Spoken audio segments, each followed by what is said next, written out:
Madame, Monsieur, bonjour et bienvenue dans Version Croisée. Bienvenue surtout à Télé 50, cette grande chaîne nationale, chaîne de télévision la plus grande de la RDC. Ravi de vous retrouver cet après-midi pour parler actualité. Vous le savez bien, jusqu'à ce jour, la République démocratique du Congo est suspendue à une chose, la sortie imminente d'un nouveau gouvernement. Ce nouveau gouvernement qui sera présidé toujours par Judith Souminois. Ce remaniement, normalement, devra impliquer de nouveaux acteurs politiques et ceux de la société civile, notamment ceux de l'opposition particulièrement. On en parle dans ce numéro de Version Croisée. Nous parlerons également de ce procès, le procès Constant Mutamba, qui met aux prises à la fois l'ancien ministre de la Justice face au ministère public. Il est accusé de détournement supposé des fonds destinés à indemniser des victimes de la guerre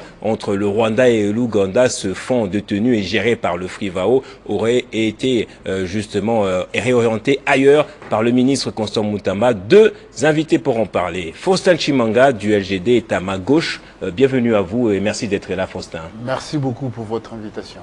En face de vous, c'est l'ancien maire de Béni, l'une des personnes ressources de Télé 50 qui commande souvent l'actualité concernant la situation dans l'Est du pays, Monsieur Achille Kapanga, qui nous fait l'honneur de revenir pour une deuxième fois, je crois, dans Version Croisée. Bienvenue à vous et bonjour également. Je vous salue, je salue les co-débatteurs et tous ceux qui nous suivent à l'instant. Alors, c'est un débat qui sera républicain.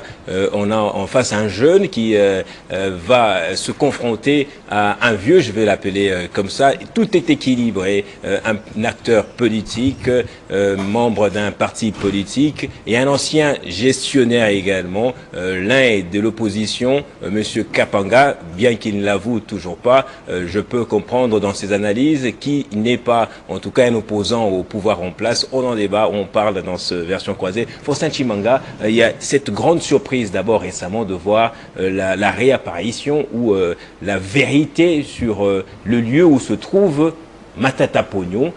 Vous aviez dit au lendemain de sa condamnation par la Cour de cassation que Matata Pognon serait porté disparu.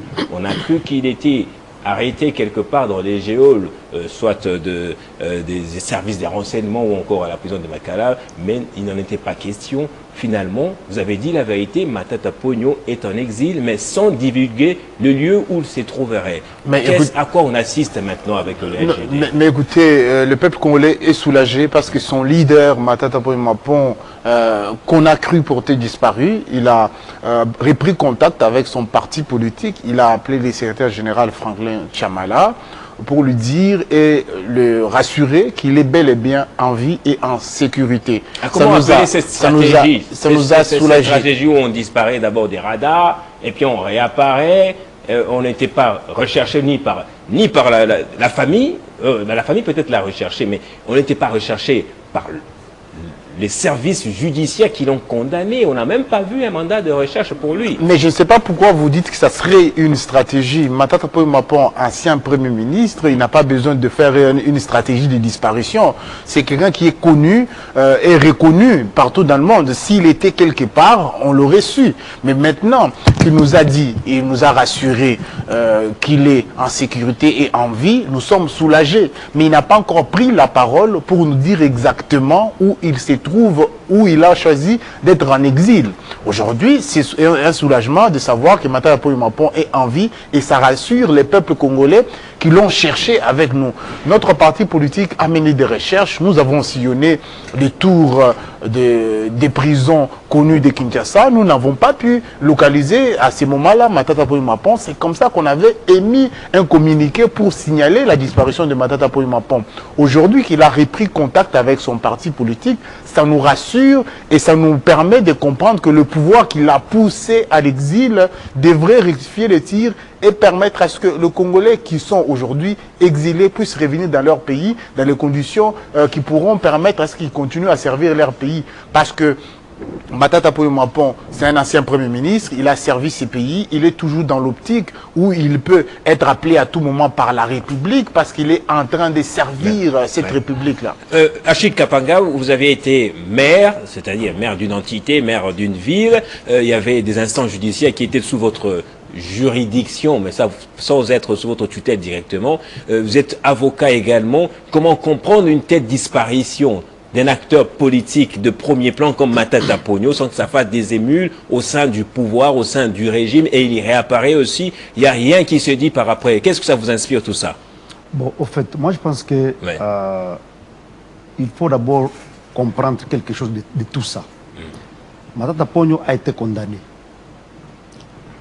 Et compte tenu de sa personnalité, on n'a pas pu mettre la main directement sur lui. En principe, si c'était une condamnation avec arrestation immédiate, comme il était à l'audience quand on prononçait, on allait l'arrêter. Il n'était pas à l'audience ce jour-là, si je ne m'abuse pas, il était à l'Assemblée nationale, il était au Parlement, il assistait à une plénière. Bon, au fait, comme il n'y avait pas un mandat de prise de corps qui était déjà émis par le procureur général, je suppose que le temps que l'exécution d'une décision dépend du parquet. C'est le parquet qui est chargé d'exécuter. Quand la Cour a sorti sa décision, il ne rêvait plus à la Cour de faire d'autres cérémonies.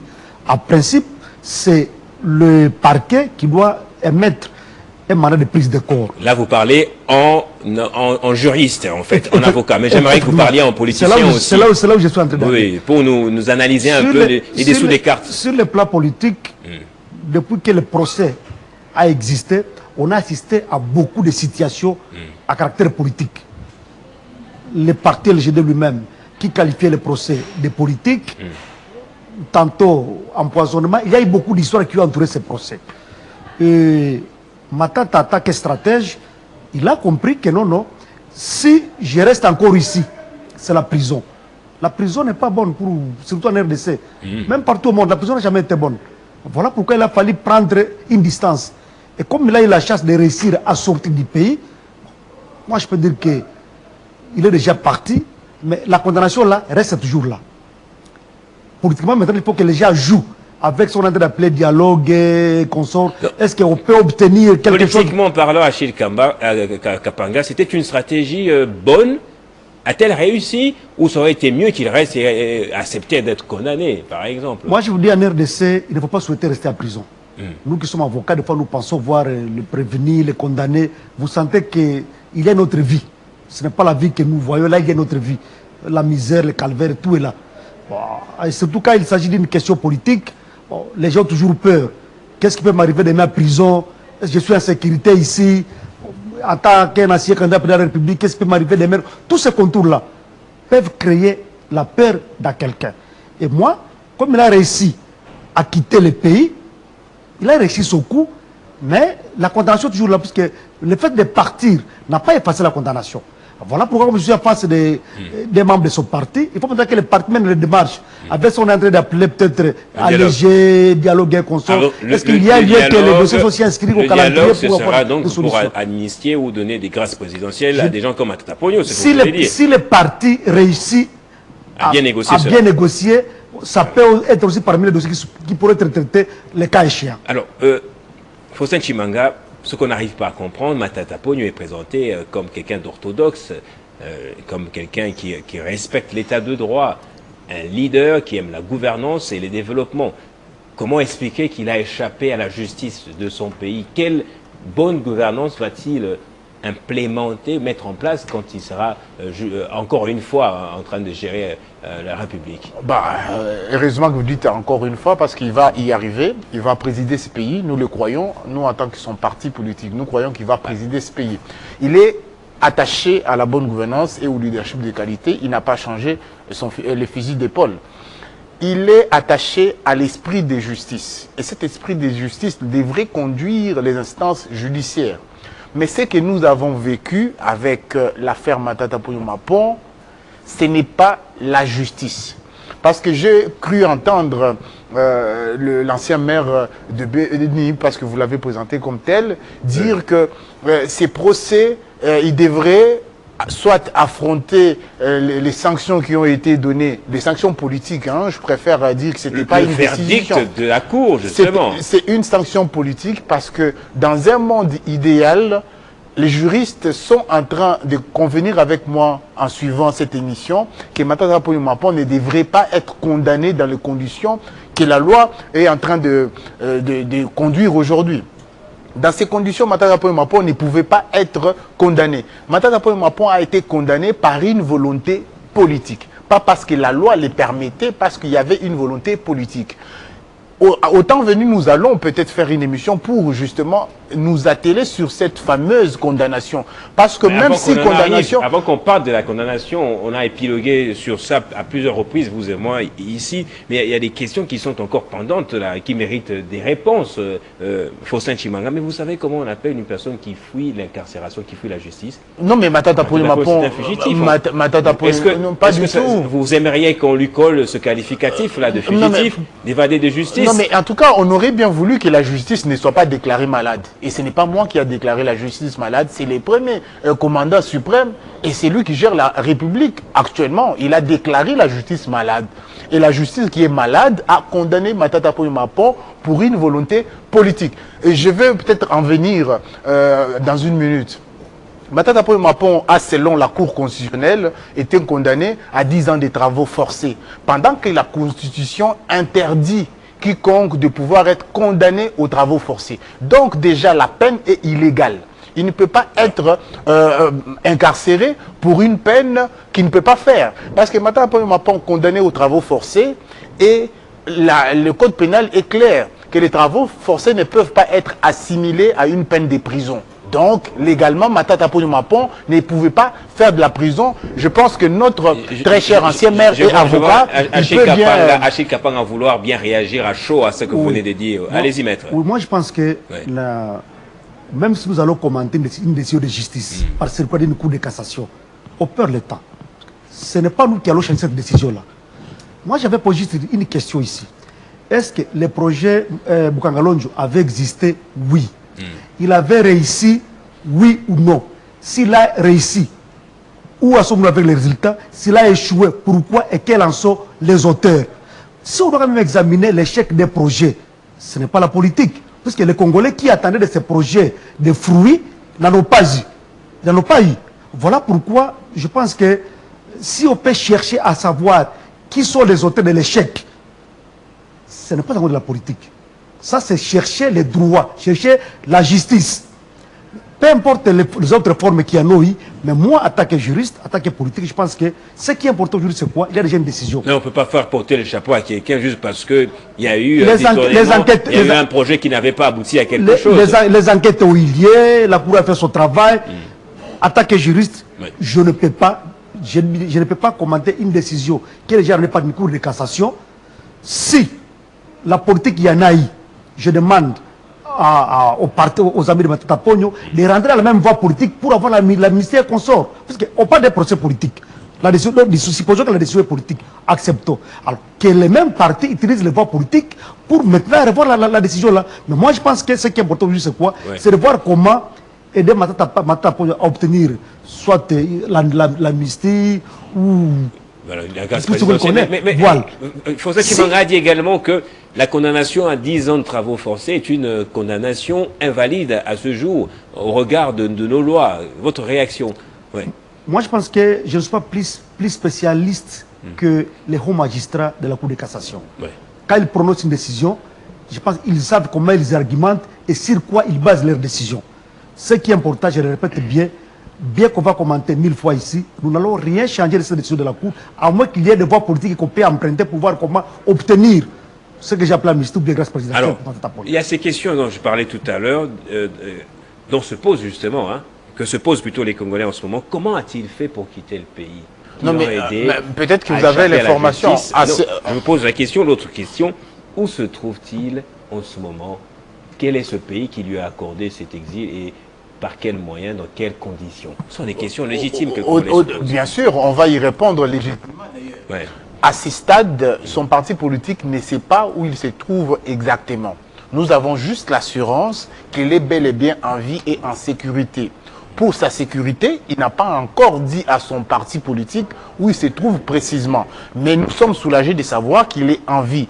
Autant voulu, quand il va estimer que sa sécurité est plus ou moins garantie, il dira certainement à son parti politique où il se trouve exactement.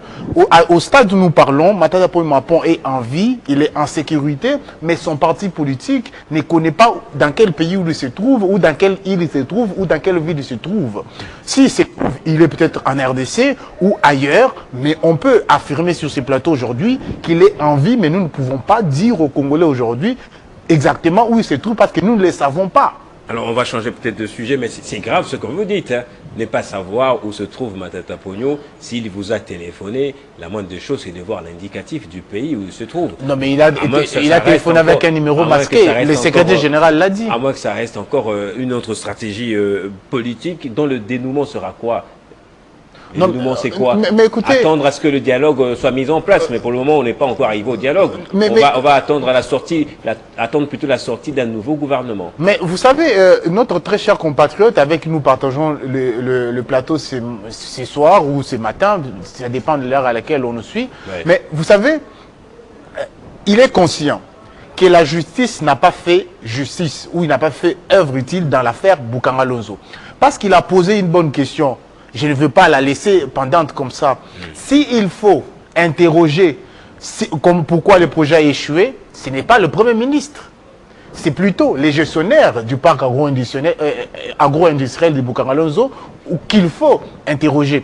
S'il faut interroger quelqu'un, c'est les ministres qui avaient en charge le parc agro-industriel de Boukanga Lonzo. Les ministres des Finances, parce qu'il a été administré au nom de l'appartenance à l'Union du Sacré, il n'a jamais plus été convoqué à la barre. Vous vous rendez compte? Si Matata Ponyo Mapon avait suivi la voie qu'on l'avait proposée, parce qu'on l'a proposé, de pouvoir rejoindre l'Union dite sacrée pour enfin voir son casier judiciaire devenir vide. Voyez-vous? Donc, vous comprenez qu'il n'y a pas eu justice dans le procès Boukanga Lonzo. Il y a eu un procès politique pour qu'on puisse utiliser les casiers judiciaires de Matata Ponyo Mapon comme étant un moyen d'échange des services politiques. Est-ce qu'il faut qu'on en arrive là dans une république qui se veut de droit? On va peut-être réagir pour la dernière fois à ce sujet avant de passer à un autre dossier en justice, le dossier Constant Moutamba. Maître, j'aimerais que vous répondiez vraiment techniquement, cette fois et politiquement parlant aussi, politiquement parlant. Quand son parti dit qu'on ne sait pas où il se trouve en ce moment, vous, qu'est-ce que ça vous dit en tant que politique? Vous savez, la crainte est là. On peut l'extrader pour venir purger sa peine. Voilà pourquoi Matata ne peut pas s'afficher. Il est déjà condamné. Il ne peut pas s'afficher, non. Il doit vivre cette vie de cachette pour ne pas s'exposer. Mais c'est un fugitif, non?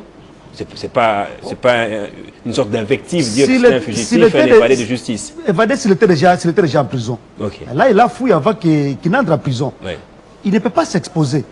Parce que quoi qu'il soit politicien, c'est un être humain. Il doit craindre pour sa vie. Et là où il est, il craint pour sa vie. Parce qu'une fois on découvre là où il est, c'est facile peut-être qu'on l'extrade et qu'il vienne peut-être... sa peine est là. Sa peine est là. Donc, pour moi, c'est une question stratégique, puisque le parti ne doit pas être absent et muet par rapport à une question si importante comme celle-là. Il faut que les gens sachent Matata Ponyo est où. Moi, je suis très content d'apprendre qu'il est en vie. C'est l'un des leaders de ce pays, l'un des anciens premiers ministres de ce pays à qui je dois du respect. Même s'il a été condamné, il a quand même travaillé pour cette République. Il doit se protéger et ce flou-là sera maintenu pour qu'on ne sache pas là où il est exactement. Parce que si une fois on connaît là où il est et que notre pays a des relations avec ce pays-là, on peut l'extrader pour qu'il vienne purger sa peine. Et c'est ça la crainte. Voilà pourquoi on ne peut pas dire là où il se trouve aujourd'hui. Moi, c'est ça ma lecture. Ouais. Ah. Mais est-ce qu'au final, ça portera de fruits? Voilà pourquoi j'ai dit, comme lui a insisté que c'est une question politique. Moi, je me suis dit, bon, je suis juriste, je ne peux pas entrer dans les détails, parce que le dossier a été instruit suffisamment. Je ne peux pas entrer dans ces détails-là. Ce qui est important, c'est quoi? Comme il y a beaucoup de voix qui s'élèvent par rapport aux opposants et consorts, qu'il y a lieu qu'on ouvre peut-être des fenêtres politiques, c'est l'occasion pour que voir les dossiers Matata Ponyo, sera-t-il aussi sur la liste des dossiers qui pourraient être traités, les cas échéants? Il faut montrer que la diplomatie joue. Et quand on joue de cette diplomatie-là, il faut montrer qu'on soit sincère et qu'on ait des arguments et surtout qu'on parvienne à convaincre. Parce que la commission qui va statuer sur tous ces cas-là, sera-t-elle constituée et qui sera membre et comment le parti Matata Ponyo va jouer pour qu'on puisse écouter aussi sa voix et voir comment obtenir soit l'amnistie ou bien la grâce présidentielle. Ce sont les débats voilà. qui Matata Ponyo. On va parler à présent, si vous le voulez bien, d'un autre dossier de justice, c'est le procès contre Constant Moutamba. On en est déjà, je pense, à la troisième ou à la deuxième comparution. Constant Moutamba, en tant que prévenu, a demandé à ce que comparaissent pour répondre à certaines questions importantes des personnalités, notamment l'ancienne ministre de la Justice qui est passée, ou soit qui a fait envoyer sa réponse. Il a demandé à ce que la première ministre réponde également, le secrétaire exécutif de la CNRF. Alors moi j'ai une question, je reste avec vous, Achille Kapanga. Je me souviens encore lorsque la CNRF avait fait le premier signalement. Je suivais de très près ce dossier. Il y a des choses que je n'arrivais pas à comprendre en rapport avec la mission de la CNRF qui s'occupe essentiellement de la lutte contre le blanchiment des capitaux, mais aussi du financement du terrorisme. Je n'avais pas compris la CNRF à qui on a transmis des informations sur une opération suspecte au sein de la Robank concernant une somme d'argent qui est venue d'un compte du gouvernement congolais séquestré quelque part. Je n'avais pas compris pourquoi est-ce qu'elle n'avait pas dit que ça ne le concerne pas, parce que c'est de l'argent du gouvernement, il y a les ministres de la Justice qui est derrière cela. Pourquoi n'a-t-elle pas signalé cela à l'IGF simplement? Mais elle s'en est appropriée. Et aujourd'hui, on ne s'est pas avancé apparemment. Quand l'ARMP, un des experts, semble dire qu'il n'y a vraiment pas, de manière évidente, eu un détournement, une tentative de frauder comme tel, ce procès, ça pue en tout cas la politique. Votre analyse aussi en tant qu'analyste politique. Mon analyse existe encore jusqu'à présent. J'avais dit que la CNRF devrait nous expliquer depuis ce temps-là pourquoi est-ce qu'elle s'est intéressée à cette affaire alors que l'opération n'était vraiment pas suspecte. Ça concernait le gouvernement pour un projet du gouvernement qui existait. Moi, je suis en train de lire des choses. Ouais. Vous savez, dans le dossier Matata Ponyo, dans le dossier plutôt Constant Moutamba, je pense qu'il y a eu certaines questions politiques qui ont entouré ce dossier. Parce que s'il a commis une faute administrative, il a une hiérarchie. Si Madame la Première ministre a constaté que l'un de ses membres a commis une faute administrative, c'est connu. Il n'y a pas d'explication ou carrément on annule tout ce qu'il a fait. Parce que la sanction, c'est la nullité. Il faut que vous annulez tous les actes qu'il a posés, parce qu'il a posé les actes de manière illégale, selon ce qu'on s'est dit. Mais directement aller au pénal et crier au détournement, moi cette précipitation-là et les manœuvres qui ont entouré... On est parti d'abord du blanchiment des capitaux, du financement du terrorisme, pour arriver au détournement. C'est ça, le premier problème, c'était ça d'abord. Et c'est ce que je me dis. Vous savez, quand vous parlez des CNRF et consorts là, bon, vous savez, il y a certaines structures qui existent avec plusieurs casquettes. On peut vous nommer aujourd'hui, numéro 1 de CNRF par exemple, mais entre autres missions, c'est aussi la sécurité, les renseignements et consorts. Vous pouvez penser que quelqu'un va faire uniquement ce qui est écrit dans les textes légaux qui régissent le fonctionnement de sa structure, mais il y a aussi d'autres missions politiques et des renseignements qui existent. Voilà pourquoi je pense que CNRF doit avoir été utilisé. Ouais. Utilisé, ça c'est vrai. Dans ce sens-là, pour créer cette situation-là. Moi, j'avais suivi Moutamba, ici sur Télé 50, quand il a annoncé les constructions des prisons. Je l'ai suivi. Je l'ai suivi ici, ça avait pompe. S'il avait une intention de détourner un consort, est-ce que quelqu'un allait annoncer tous ces projets à la télévision? C'est là où il y a ma peur. Bon, bien sûr, au Congo, il y a déjà cette maladie-là. Quelqu'un qui veut mieux faire, celui qui veut améliorer, ce qui est vrai que Moutamba peut déjà devenu un témoin gênant, c'est connu, avec tout ce qu'il avait comme attitude par rapport aux uns aux autres, il était déjà devenu un témoin gênant. Alors, quand vous devenez un témoin gênant, certainement qu'on aura toujours cherché à vous créer certaines situations, bien certains pièges, mais une fois vous tombez dedans, et c'est tout. Donc, il y a eu certaines fautes que moi je qualifie d'administratives, que Moutamba aurait commises, non respect de ses souvenirs de cela, mais sa hiérarchie devait les ramener sur la ligne droite. Justement, ou annuler le projet. Voilà. Malheureusement... Et pourquoi? Et quand la CNRF dit qu'il y a eu tentative ou une opération suspecte tendant à soit blanchir des capitaux ou à financer le terrorisme, c'est tout le gouvernement. Il se tire une balle dans le pied. J'étais en pâture la réputation du gouvernement. Est-ce qu'il y a une demande d'explication? Est-ce qu'il y a toute une procédure administrative et disciplinaire qu'on a ouverte en charge de Moutamba? Ça n'a pas été fait. Et c'est là où on devait dire non, le ministre a commis une faute administrative, voilà la sanction. Je n'ai pas vu ça. Ouais. Alors, du coup, c'est le parquet général, et vous avez vu l'allure que le dossier a semblé prendre. Bon, nous on s'est dit, même avec les audiences, comme vous avez dit, que c'est ce qui s'est déjà, bon, vous semblez sentir que peut-être les parents ont lâché son fils. Ouais. Donc, on a lâché Moutamba. Or, moi, ma première intervention, je pensais qu'au nom de cette union, de cette communauté-là, parce que quand on est ministre, membre du gouvernement, c'est déjà un corps. C'est déjà un corps. Mais je n'ai pas vu même un membre du gouvernement soutenir leurs collègues. Ils battent campagne pour être reconduits, en fait, malheureusement. Très brièvement, je pense que moi, à mon niveau, Moutamba, s'il était imprudent dans certains actes, ce sont des actes administratifs. Mais comme les droits pénals semblent être au-dessus, ou semblent englober même les droits administratifs, c'est là où on est en train de chercher à transformer les fautes administratives en infractions pénales. Oui. Alors, jusque-là, on n'a même pas encore parlé de la forme, de comment est-ce qu'on avait levé ces immunités. Il y a eu encore violation de la Constitution. Peut-être on va y revenir. Non, là, je peux terminer à remercier les avocats de Moutamba. Oui. Quand je suis en train de voir les confrères doyens qui sont en train de se battre, lui-même a réussi même à demander qu'on puisse élaguer de la composition qui a de connaître sa question des magistrats.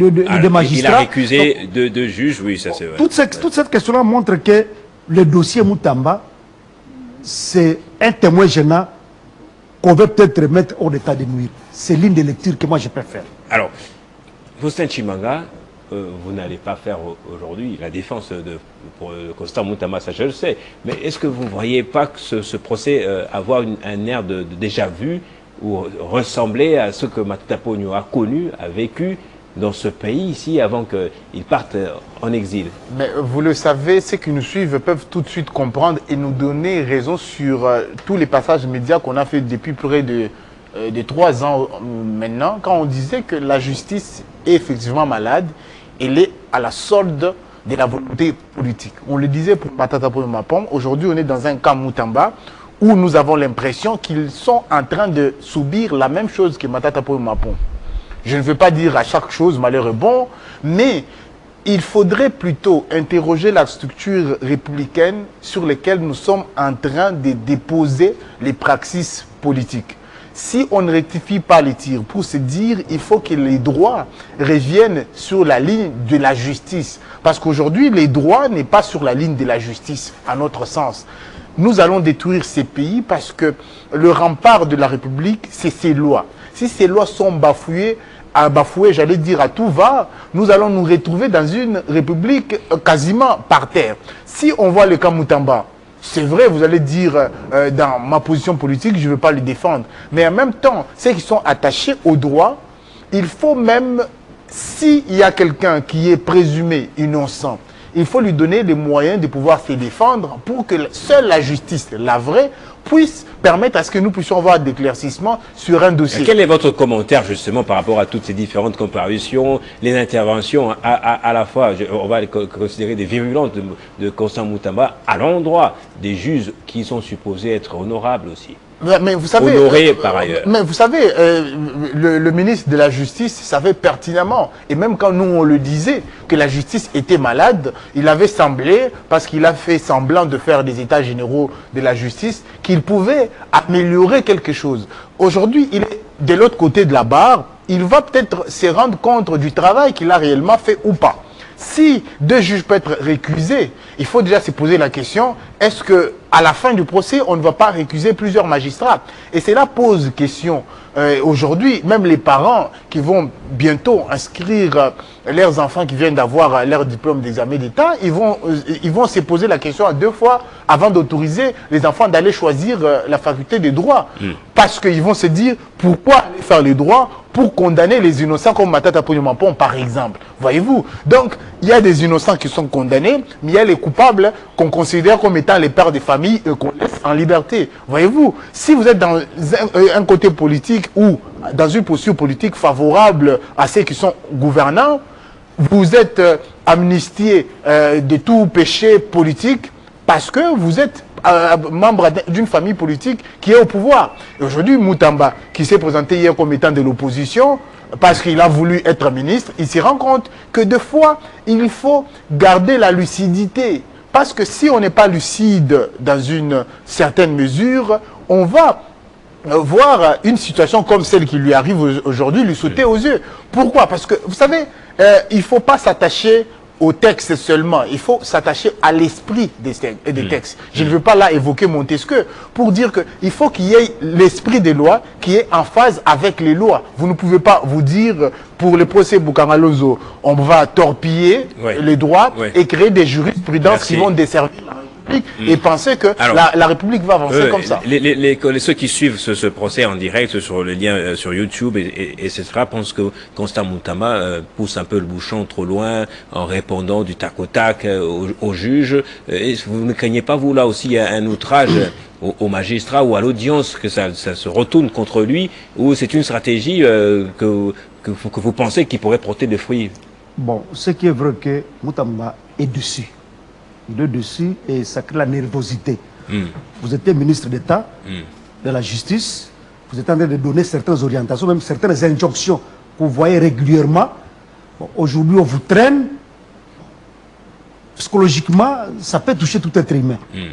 Voilà pourquoi, vous voyez, des fois, il est furieux.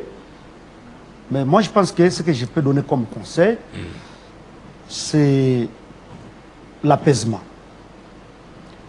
Puisque lui-même me disait que, quand je suis sa dernière intervention, je sais que vous avez déjà monté un coup contre moi, je veux tout assumer.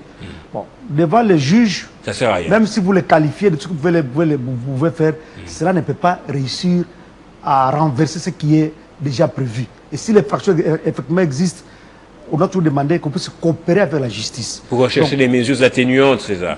D'abord, vos arguments, vos moyens de preuve, qui vont faire à ce que votre défense soit solide. Est-ce que détournement il y a eu? Répondre aux questions techniques. Vous savez, le parquet, même dans l'instruction d'une affaire, il y a des questions techniques. Et c'est là où les juges, souvent, collent. C'est là où les juges s'accrochent. On pose 2-3 questions. Votre façon de répondre peut déjà donner une suite à la procédure. Voilà pourquoi je pense que, comme c'est celui qui comparait, assisté de ses avocats, bien sûr, il y a lieu que pour certaines questions, qu'il ait peu de réserve. Puisqu'il risque de parler et quand les juges comprendront qu'il a été énervé, il a été ceci, bon, ce sont les aspects sur lesquels il faut toujours jouer. On lui a dit que son sort était déjà scellé quand on l'entend parler. Alors, pourquoi encore continuer avec une procédure? Si tu sais que ton sort est déjà scellé, pourquoi encore te battre? Si tu veux te battre, bats-toi d'une manière pédagogique, d'une manière stratégique, pour éviter de faire croire qu'en dehors de la procédure régulière attaque avocat, parce que c'est un avocat, en dehors de la procédure qui est déjà régulière, qu'il y a encore d'autres faits. Moi, c'est le conseil que je donne. La nervosité ne peut pas changer les choses. Il y a certaines déclarations auxquelles il doit se réserver. C'est déjà un homme d'État. Même s'il est aujourd'hui prévenu, c'est déjà un homme d'État. Quelqu'un qui était ministre d'État de la justice dans un pays, ce n'est plus n'importe qui. Donc il a droit à se réserver à certaines questions et surtout d'avoir une attitude qui tend vers une coopération avec la justice, bien qu'il peut traiter cette justice de tout ce qu'il a de traiter. Merci beaucoup, Maître Achik Kapang. On va prendre notre dernier sujet. C'est l'attente, la longue nuit d'attente, la nuit des couteaux même, de la sortie du nouveau gouvernement ou du gouvernement remanié, le gouvernement Judith Souminois II. Vous le savez, le chef de l'État l'avait confirmé le samedi lors d'une réunion avec les membres de l'Union sacrée de la nation qu'on aura un gouvernement resserré, avec la participation de l'opposition. Est-ce que Matata Ponyo sera là? Faustin Chimanga va répondre à cette question. On va s'attendre aussi à voir des personnalités de la société civile, pourquoi pas également des journalistes. Mais entre-temps, c'est la course à la reconduction des ministres déjà en fonction, non pas parce qu'ils ont bien travaillé, non pas en laissant parler leurs actions ou leurs bilans, mais à coup de communication politique très orientée avec de l'argent qu'on donne par-ci par-là aux journalistes. Faustin Chimanga, d'autres estiment que le choix, les timings avec lesquels Matata Ponyo a choisi de pouvoir se prononcer quant à sa disparition est suspect. C'est comme si il s'attend également à quelque chose dans ce gouvernement. Matata Ponyo sera-t-il dans ce gouvernement? Si oui, par quelle magie? Mais vous savez, est-ce que Matata Ponyo Mapon sera dans le gouvernement? Je n'ai pas une boule de cristal devant moi. Je ne sais pas lire dans la boule de cristal. Je ne sais pas lire dans les mains. Donc vous comprenez que je ne peux pas prévoir l'avenir parce que je n'ai pas cette capacité-là. Matata Ponyo Mapon, c'est un homme de conviction. Matata Ponyo Mapon, c'est un homme qui est droit dans ses bottes. Il poursuit une vision. Cette vision est basée sur le leadership et la gouvernance de qualité. C'est tout un logiciel. Ce logiciel-là l'a permis, un logiciel basé sur le leadership et la gouvernance de qualité, l'a permis de pouvoir servir ces pays dans les meilleures conditions. Même si ceux qui sont au pouvoir aujourd'hui font mine de ne pas comprendre que même les socles de gouvernance sur lesquels ils peuvent s'asseoir aujourd'hui pour gouverner, c'est le produit du logiciel Matata Ponyo Mapon. Matata a laissé une primature vivable pendant qu'il avait trouvé dans des conditions où il y avait les restaurants des fortunes au sein de la primature, il a rendu cette primature vivable. Si la première ministre aujourd'hui peut avoir un bureau convenant, c'est grâce à Matata. Elle peut célébrer les centenaires de la naissance de Lumumba, c'est grâce à Matata. C'est grâce à Matata parce qu'il y a un héritage. Matata savait qu'il doit exister au-delà du temps. Et conscient de cela, il est au service de son pays. Il a créé les jardins de premier, mais on fait mine d'ignorer que c'est Matata. Nous sommes en train de vivre avec les effets Matata qui ne sont pas en train de finir, même s'il y a plusieurs qui s'attellent ou qui s'adonnent à pouvoir détruire tout ce que Matata a construit. Matata a construit Transco, on a détruit. Matata a construit Congo ROS et on a détruit. Matata a construit Boukaralozo, on a détruit. Et on le fait porter le chapeau comme c'est lui qui a tué Boukaralozo. Pendant que... Heureusement qu'on ne peut pas détruire l'hôtel du gouvernement. Ah ben, heureusement. Et ça, je pense qu'il a sauvé d'ailleurs beaucoup de ministères, pas seulement l'hôtel du gouvernement. Les bâtiments qui sont en face de l'hôtel du gouvernement ont été réhabilités par Matata. Il a confié au ministère un logement parce que à l'époque, les ministères étaient des locataires. Oui, les bâtiments de l'espace royal, ça c'est vrai. Aujourd'hui, si la République peut être debout et digne, c'est grâce à Matata. Et si vous nous dites que Matata Ponyo Mapon devrait être dans ces gouvernements, qu'est-ce qu'il n'a pas donné à ce pays? Il a tout donné à ce pays. Mais les pays les remercient en les poussant à l'exil. Vous imaginez? Il faut honorer les personnes qui ont servi la République. Il ne faut pas jeter en pâture les personnages comme Matata Ponyo Mapon parce que c'est une richesse, c'est un monument de la République. Maître, est-ce qu'un ministre peut concourir, peut battre campagne pour sa reconduction dans un pays normal? Est-ce que cela ne va pas de soi? Ou cela tient compte de plusieurs autres facteurs, politiciens, du contexte, etc. Il y a tellement de ministres qui se sont lancés dans cette course-là que l'on a vu les résultats de l'examen d'État sortir à peine 5 jours après la fin des épreuves. Certains estiment que ce sont des résultats fantaisistes dans le but simplement de faire voir au chef de l'État qu'on a amené une réforme qui porte ses fruits. Vous savez, nous avons un problème dans ces pays. Oui. La RDC, c'est parmi les rares pays au monde où n'importe qui peut devenir n'importe qui. Donc, du néant, sans profil, sans expérience, autrement de grandes responsabilités. Alors, quand quelqu'un n'a pas une expérience, n'a pas un profil, et vous lui confiez des charges, il ne saura pas. Il ne saura pas. Vous dites que Raïssa Malou n'a pas le profil? Moi, je n'aime pas parler des individus. Okay. Moi, je pense que ce que nous sommes en train de voir aujourd'hui dans ces pays, on confond l'administration avec la politique. L'administration a ses normes. Les normes sont là, plantées. Les gens veulent transformer l'administration à la politique. C'est ça le problème.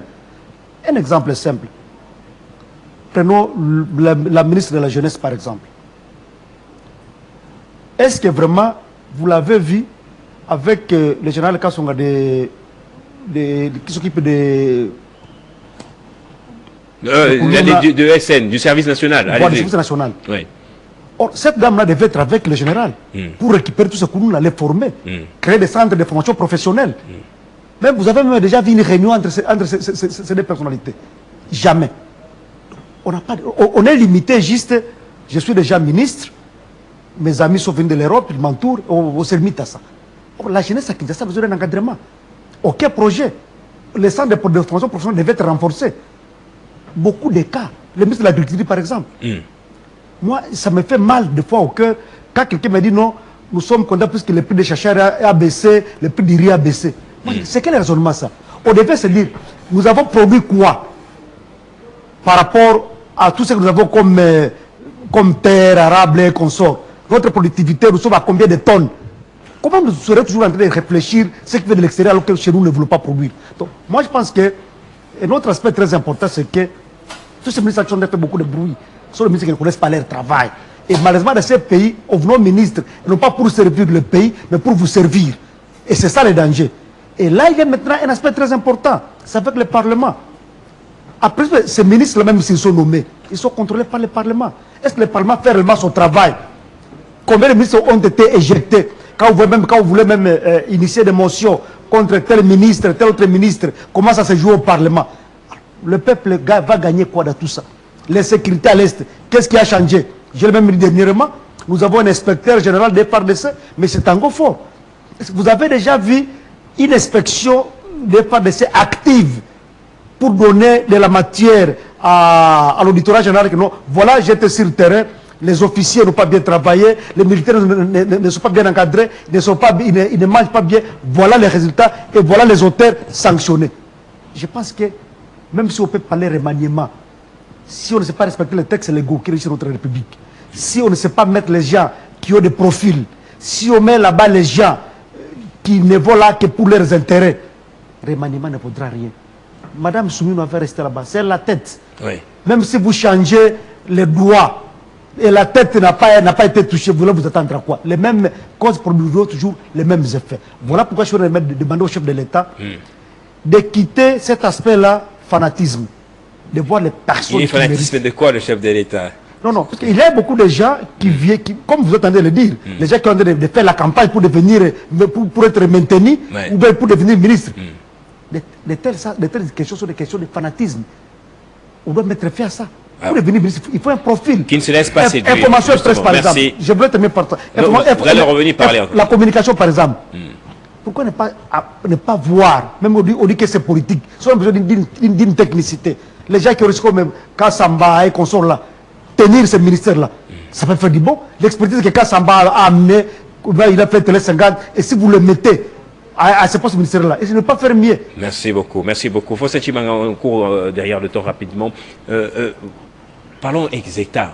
Enfin, vous êtes de l'opposition. Est-ce que vous partagez ces avis, en tout cas des Congolais, qui estiment que ces résultats sont des faux résultats parce que techniquement, pratiquement, c'est pas possible de ramener des items corrigés dans des provinces à l'intérieur en moins de 2 jours et puis publier les résultats le surlendemain? Non, mais vous savez, ça dessert la République, cette volonté d'être en campagne pour être ministre. Les timings de sortie de résultats est suspect. Pourquoi je dis ça? On a vécu plusieurs années où on devait attendre des semaines ou parfois même des mois pour recevoir les résultats. Par quel bâton magique nous avons actuellement un système qui est capable de pouvoir produire les résultats fiables en 4 jours? On ne nous a pas expliqué ça. Et j'ai vu sur les réseaux sociaux des documents qui ont circulé. Je peux émettre des doutes sur l'authenticité, bien sûr, mais ça soulève la question d'interroger réellement la qualité technique qui a pu arriver à obtenir ces résultats dans 4 jours. Il y a un enfant congolais qu'on a attribué des numéros matricules qui appartiennent normalement à un autre enfant congolais d'une autre école. Alors on s'est dit, comment on va faire pour avoir les résultats d'une même personne ou de deux personnes avec le même matricule? Il y a des numéros matricules qui sont remis à deux élèves. Des élèves de deux écoles différentes. Ah donc, bon? si dans le système, vous introduisez ces informations-là, il y a un enfant qui va certainement échouer. Comment vous expliquez ça? Voyez-vous? Donc, la volonté d'innover pour paraître celle qui a réussi à gagner du temps. Mais cette problématique paraît secondaire aux yeux de vous, les politiciens. Martin Fayulu, Matata Pogno n'ont pas posé des questions à savoir, ne serait-ce, est-ce que c'est vrai qu'on nous prouve qu'il y a vraiment une intelligence artificielle qui a été intégrée, et moi, avec le peu de connaissances que j'ai concernant l'intelligence artificielle, je ne vois pas pourquoi on la ferait intervenir. L'intelligence artificielle, c'est pour réfléchir. Ce n'est pas pour calculer automatiquement. Ça, c'est normal. Mais ça c'est un expert, simplement. Un expert informatique. En fait, je pense que cette fameuse communication liée autour de l'intelligence artificielle, c'est boutiqué pour justement vendre cette célérité-là. Ah bon. Je ne crois pas que la RDC... On profite de la naïveté, en fait, de la population. Bien sûr, la RDC n'a déjà pas une data center. Il n'a pas de mécanismes qui peuvent permettre à ce que nous puissions arriver à ces niveaux de technologie-là. Si on part sur des questions techniques, la RDC n'est pas prête. Il ne faudrait pas qu'on puisse nous faire croire que la RDC serait à la pointe de la technologie parce qu'on est à mesure de pouvoir publier les résultats qui ne reflètent même pas l'enseignement gratuit qui a perdu en qualité. Voyez-vous? Donc, il ne faudrait pas jeter en pâture nos sœurs et nos frères jeunes Congolais qui vont aller à l'université avec plusieurs difficultés, parce qu'on voit dans certaines vidéos quelqu'un qui a fait 80% mais qui n'arrive pas à aligner 3 phrases dans une langue qu'il est censé avoir utilisée pour étudier. Donc vous comprenez, c'est des questions. Et cela reflète les niveaux de la gouvernance de mauvaise qualité qu'on a eu depuis plus de 7 ans aujourd'hui, et qui traduit notre volonté de pouvoir continuer à militer pour un leadership et une gouvernance de qualité qui va donner au peuple congolais un système éducatif pouvant permettre de garantir la qualité au lieu de pouvoir mettre en avant la quantité avec la gratuité. Et pour terminer en quelques mots, ici on parle d'une ministre particulièrement, on l'a fait revenir de l'étranger, c'est une experte, c'est une technocrate à vrai dire. Et quand on nous dit qu'il y a une intelligence artificielle à laquelle on a fait recours, j'ai posé la question à un informaticien, il me dit c'est impossible. Est-ce nécessaire d'avoir l'intelligence artificielle pour calculer, pour compter juste le point, les mettre en ordre par exemple? Ça va faire quoi? Et quel est le logiciel ou l'intelligence artificielle qu'on a développé? Combien ça a coûté à la République? C'est géré par qui? Autant de questions comme ça pour lui. Il s'agit juste d'un système expert qu'on appelle. Donc on a des ministres qui arrivent dans un système et qui se laissent corrompre par celui-ci. Achille Kapanga. Bon, vous savez, dans ce pays, pourquoi beaucoup de projets n'ont pas réussi? C'est parce qu'il n'y a pas de sérieux. J'avais donné un exemple simple ici. Vous dites aux Chinois, une route, 1 kilomètre, 1 million. Mais faites-moi des 500 000. Il est capable. Il dit, donc ce monsieur a déjà bouffé 500 000. Moi aussi, je pique 200 000. Il va vous faire une route de 300 000. Une route qui a déjà perdu 70% de sa valeur. Wow. Vous voulez vous attendre à quelle route? Voilà pourquoi je les appelle des routes à usage unique. Juste la forme là, mais au fond, il n'y a plus rien, parce que 70% des matériaux n'y sont pas. Pour la question de l'éducation, je pense que vous savez, l'éducation, c'est parmi les maisons mères, si je peux dire ça. Si on n'est pas éduqué, si nous sommes sur ces plateaux, nous avons été éduqués, nous avons appris. Alors, si on doit commencer à jouer avec l'éducation, c'est que ça devient dangereux. Voilà, comme c'est une question technique, je mets un peu de réserve. Je pense qu'il serait mieux que Télé 50 évite les experts en cette matière. Oui. Pour expliquer à la population, parce que les gens ne comprennent rien. Je ne suis pas technicien en cette matière, en tout cas je mets des réserves. Je pense qu'il serait mieux que les experts viennent expliquer comment cela peut se faire, c'est possible, est-ce qu'il n'y a pas fraude, il y a quoi exactement? Merci. Si c'est du piratage, on le saura. Oui. Mais il faut encourager nos enfants. On va faire venir un expert qui a fait ses études en Corée du Sud. En Corée du Sud, qui viendra à Télé 50 pour en parler. On a un mauvais souvenir avec les cartes de lecteur. Oui. C'était presque la même chose. Dans la précipitation, nous avons amené des machines. Aujourd'hui, les cartes n'ont plus des photos, n'ont plus des noms. Un gâchis. Voilà. Donc nous devons éviter de faire l'histoire dans la précipitation pour se faire gagner des profits et sacrifier les intérêts du peuple congolais. C'est dangereux. Merci à vous deux d'être passés. Achille Kapanga, ancien maire de Beni. Merci d'être encore à Kinshasa pour pouvoir participer aux différentes sollicitations de Télé 50. nous vous remercions. Je pense que je dois adresser mes sentiments de compassion à M. Matata Ponyo, puisque son père, quand je te mère à Ben, il était général à Kadeko, c'est un ami à moi. On se connaît très bien, oui, on se connaît très bien, paix à son âme. Matata Ponyo, c'est un homme qui a de l'avenir, mais je demande à son parti d'avoir du courage, puisque tous ces politiques, je sais, avec les relations qu'il a à l'extérieur, il a toujours lieu de faire bouger les lignes et les choses peuvent toujours changer. C'est ça la politique dans ces pays. Merci. Bon, je donne aussi un dernier mot, puisqu'il en a profité également. Ouais, puisque on est soulagé de voir Matata Ponyo Mapon qui est bel et bien en vie et qu'il est en sécurité. Et il essaie de signaler ici que Matata Ponyo Mapon, c'est un personnage politique qui s'investit dans l'éducation de son peuple et dans l'éducation de ses concitoyens. Vous êtes sans ignorer qu'il a une école très crédible qui a commencé la gratuité même avant que l'État puisse rendre gratuite l'éducation nationale. Et Matata Ponyo Mapon forme la crème de la crème. Et d'ailleurs, l'université Mapon a eu bel et bien sa collation des grades qui a sanctionné une nouvelle crème des intellectuels qui ont été formés dans l'université Mapon. Donc vous voyez qu'il s'investit dans l'éducation de Congolais. Merci. Et c'est là, c'est encourageant. Vous voulez encourager? Oui, je pense qu'attaque notable du Nord Kivu, je n'ai pas passé sous silence le tuerie qu'on est en train d'observer aujourd'hui à l'Est. À Bunia, il y a déjà qui sont morts. Vous savez, Bunia et l'Itour et le Nord Kivu sont des professeurs. Une fois Bunia est touché, c'est directement le Nord Kivu qui est touché. Je pense que nos autorités doivent comprendre que ces innocents-là qui meurent, ils ne se reprochent de rien. Ce sont de mettre les innocents comme des appâts dans notre politique. Ça fait très mal. Merci Faustin Chimanga également. Merci à vous, madame, messieurs, de nous avoir suivis. Votre émission est à retrouver tout le jeudi à 16h, le dimanche à 18h, mais aussi le samedi à 11h. À défaut de cela, vous pouvez nous suivre également sur YouTube. Tapez simplement Banamboka Congo et vous verrez version croisée chaque semaine avec un nouveau numéro. Je vous dis au revoir.